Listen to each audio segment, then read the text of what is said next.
Welcome back to the Business Freedom Podcast.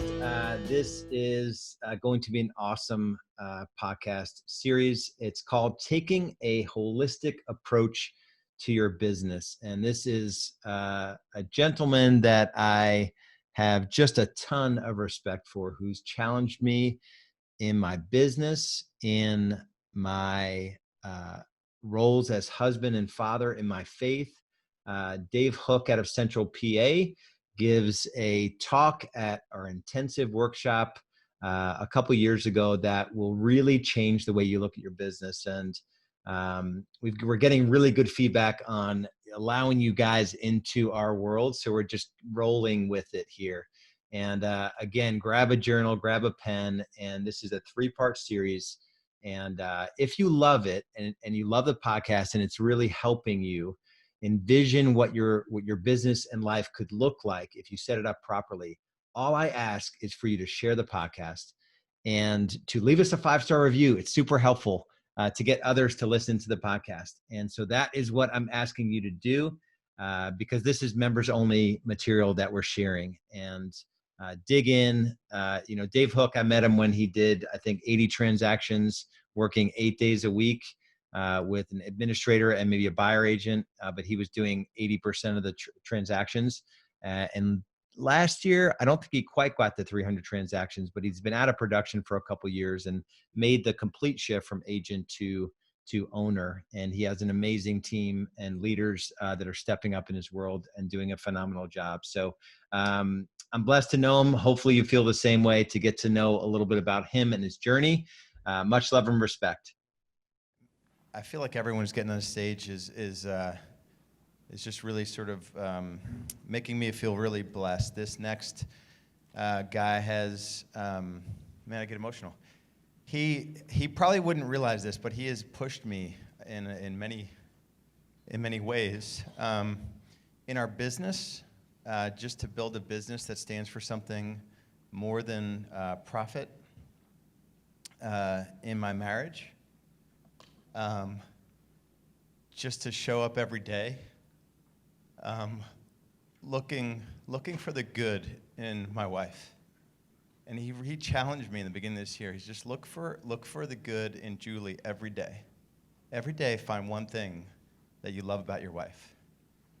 And that was just the coolest thing. I didn't know I was going to mention that this morning, but if you guys do that in your key relationships, they will change.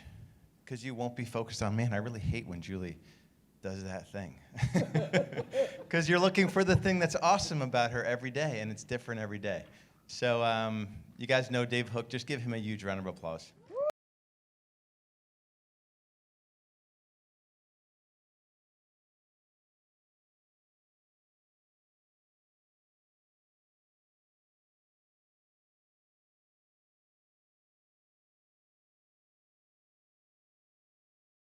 I've been with Real Estate B School for about 4 years. When Lars asked me to do a talk on how to build a holistic business, I had to think about what a holistic business actually meant.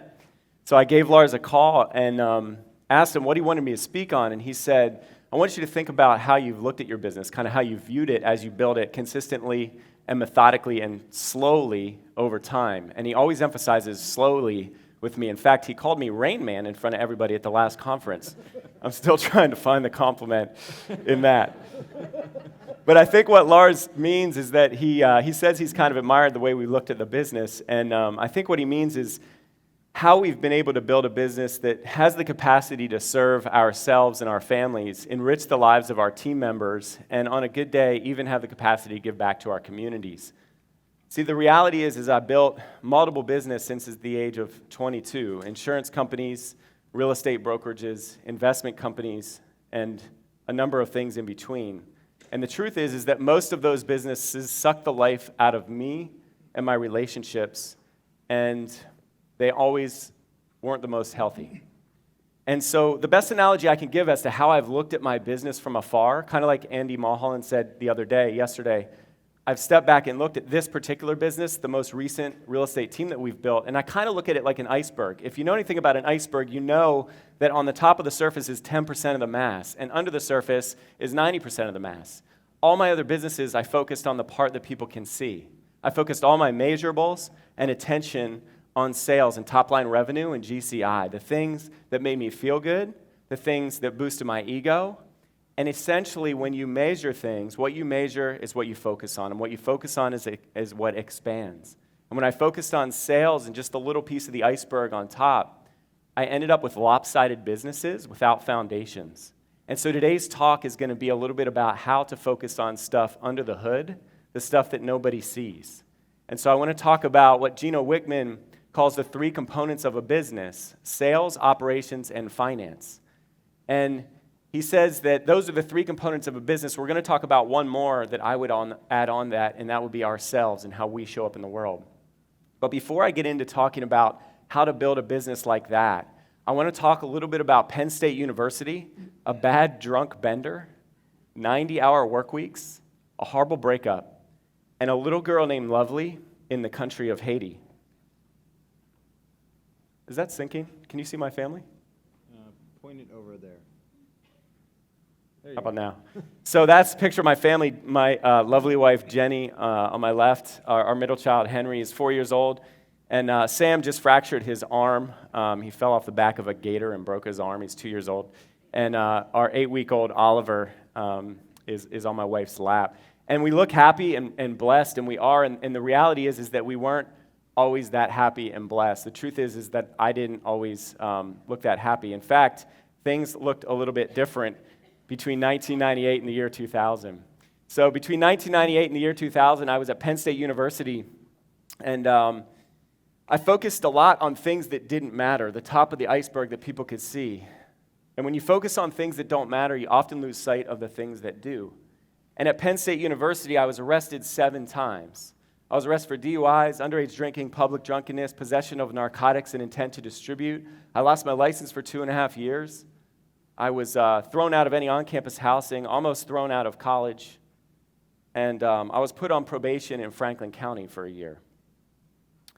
One night, I was about 21 years old, between the year 2000 and 2001. I was walking through a park, and I was up at Penn State main campus, a pretty big school, and I was walking through a park to take a shortcut downtown to go to a party.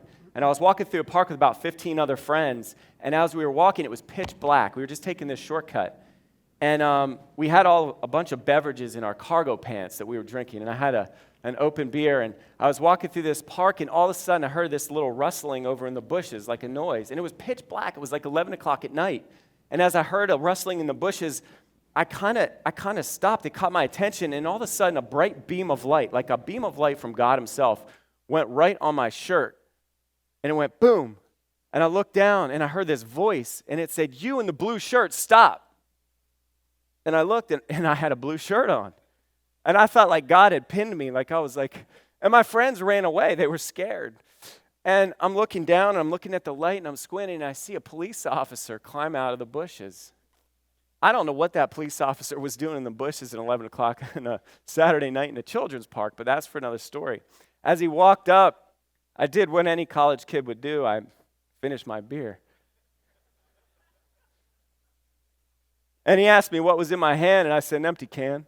He didn't think it was funny. So he cited me for public drunkenness in an open container. There's one thing you can't do when you're on probation in Franklin County is get cited, because then you'll probably go to jail. So I went back and did what a lot of college kids my age would do. I went back to the apartment and consumed every substance on the premises. I don't know what happened that night, but I do know I woke up half naked in a hallway the next morning. And I reached into my pocket, and I found the citations, one of many, from the night before. And I realized at that moment that the day before, I was a fun-loving party kid that was seeking the approval of others. I always had a narrative in my head that I wasn't good enough, maybe not lovable. And so I found ways to be good enough. And substance abuse is what my peers approved of. So I got really good at that. But I was just a fun-loving kid. And as of that morning, as I looked at the citations, I realized that I was going to have to drop out of school, that I was going to go to jail, that I was going to be a disappointment to my family, my friends, and myself. And so I did something I hadn't done in a number of years, and I won't preach at you guys too much, but it's part of my story, so I hope you can bear with me. When I was 16, I heard about a God who died for me, I heard about a God who modeled what it was to really love humanity and maybe did something so sacrificial that it might just catch our attention. And it did mine at the time. And I learned that I could have a relationship with that God, and I could follow him and learn what it was like to model his love to others. And that morning in the hallway, I realized that as I laid there with my citations, I didn't have much to lose. And whether the God was real or not didn't matter to me at the time. I just hoped. And so I prayed to that God that, look, God, I don't know if you're there or not, but I've been following myself for the last 5 years, and this is where it got me to this hallway. And if you would take me, I would follow you. And he did, and I did, and things got a little bit better. Is that thing sideways? All right, well, it actually should be. That'll be a good segue. So things got a little bit better for a little bit of time, and this was my girlfriend at the time, love of my life. She was my high school sweetheart. And things were going well. I got out of, my probation papers actually didn't get to my probation officer, the citation I didn't get. Something happened. And so I got let off probation, which was really good. And I changed my major to economics from recreation and parks management, which was a thing back then. And I got 2 jobs to support myself, and I graduated with honors with an economics degree. And I started a little real estate company in 2003, and I was dating this girl. And things were going well, but I realized as an adult there was a new group of people to impress and gain the approval of. And they were called other adults. And other adults didn't approve of the same thing that my peers did, substance abuse. They approved, I learned, of success, at least the outward appearance of success. And the thing that modeled success more than anything else was busyness. And I learned very quickly that if I appeared busy, I would get the approval of adults. So I did. And I worked really hard, or at least I thought I was. And people would ask me, how you doing? And I would say, I'm busy. And they would say, really, how you doing? Then I'd look exhausted. And I'd go, man, I'm really busy. I slept under my desk last night. And I work 90 hours a week. I'm so busy. They'd say, how's business? I'd say, busy. And that's all I knew for a little bit. And this girl, the love of my life, decided that's not what she signed up for. And so she left me for a dentist. Nothing against dentists, but this guy wasn't even in dental school. He just wanted to be a dentist. And so she left me, and I was alone, and I was isolated, and I was depressed. And I realized once again that I had been focusing on things that didn't matter that much, and I lost sight of the things that did. And so I prayed to that God in the hallway that I had been following myself, and if he would take me back, I would follow him. And he did, and I did. And things got a little better. The real estate company really blew up, and we started taking market share. I was the operating partner of this company. My name was on all the signs, and I was voted best real estate agent for like 7 or 8 years in a row, and things were really good. I would see the signs in the yards around town, and my heart rate would go up. I was really proud of that. And then along came this 5'2" Italian woman. She was a ball of fire. Her name was Dawn Sugar. And Dawn was full of action, and her signs started going up in the same market that my signs went up. And I started to see them and get a little aggravated. And then I saw billboards with her name on it. And then I heard a radio show. Not a radio ad, a whole radio show. And I started to listen to it and argue with her in my head. And then I saw these signs that she put in people's houses. It was like political signs. Like they weren't even for sale. She like paid these people to put these signs in their yards. And they were all over town. And she had a tagline. It said, listed at dusk and sold by dawn. And it was good. Nice. It was really good. So I went home and I rolled up my sleeves and I pulled up my computer, my little MacBook. I typed in the search criteria in the MLS to check the rankings. And as I check the rankings, my heart rate goes up. My whole demeanor changes. I get sweaty palms, short of breath. My wife didn't know any better. She was thinking I was checking something else, but I was just checking the rankings.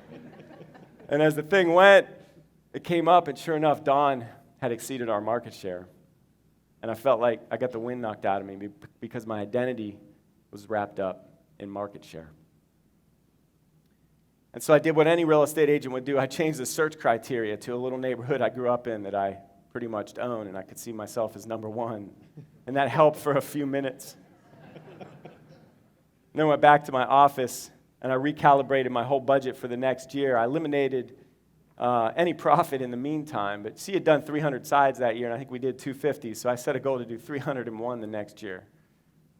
And I beefed up my expenses and eliminated profit. And that consumed me for 2 years of my life. I didn't sleep. I was restless. I had narratives in my head about being beat by Dawn. And I prayed to that God in the hallway that I had been following myself and focusing on things that didn't matter and lost sight of the things that do. And if he would take me back, I would follow him, and he did, and I did. And things got a little better. The girl with the dentist, he still hadn't graduated dental school yet. So I started talking to her. See, my brother married her sister, so we saw each other on the holidays. So I had a little bit of inroad on Easter. So I asked her to come back and move back to our town, and I sold her a house. It was the best sale I ever made, and I asked her to marry me, and she said yes. And things got really good, but under the guise of family in my mid to late 20s, I told my wife that I really needed to focus on building a net worth and a passive income so we could retire. Because, see, my dad had a net worth that was high when he was 30, and so I probably should too. So I pursued that with everything I had. When I turned 30, 31, I had met my net worth goals, and I was worth $1 million. Had done 300 or 400 sides in our brokerage that I oversaw. Voted best realtor for 100 years since 1902, and I was empty. So I went to the country of Haiti for the third time with my wife, and it was a little bit different this time. I met a little girl named Lovely, who was 7 years old, about this tall, and I met her in a village called Kendal, and I bent down, and I got to know her. And I learned that she wasn't going to eat that day, and she doesn't know any day she wakes up if she was going to eat, and yet her family and her relationships were more faithful and more content and more happy than I was on a good day. So I decided to quit real estate and get out of it altogether and go into some sort of ministry. And I prayed to that God that I had been focusing on things that didn't matter and lost sight of the things that did. If he would take me back, I would follow him, and he did, and I did. And I'll jump back into that story in a minute. I want to get into what we're talking about a holistic business. But real quick, for that 12-year period, I had compared my insides, my whole character, to other people's outsides, to their 10% that people could see. And I didn't know what was going on in their lives. I was just shooting for what I could see, the top-line sales and transaction count, what made my ego feel good. And it sucked the life out of me. The businesses sucked the life out of me and my relationships and almost killed me at times. And the reality is I didn't know anything about Dawn. I didn't know, and now I do, that her family was a wreck. She lost custody of her kids, and she was arrested for fraud in the state of Pennsylvania and lost her broker's license. It consumed 2 years of my life. My dad is a good man. I love him to death. He taught me a lot. I should have known, but on his insides in pursuit of his business success, which was awesome, he went through 3 divorces and was working on his 4th relationship.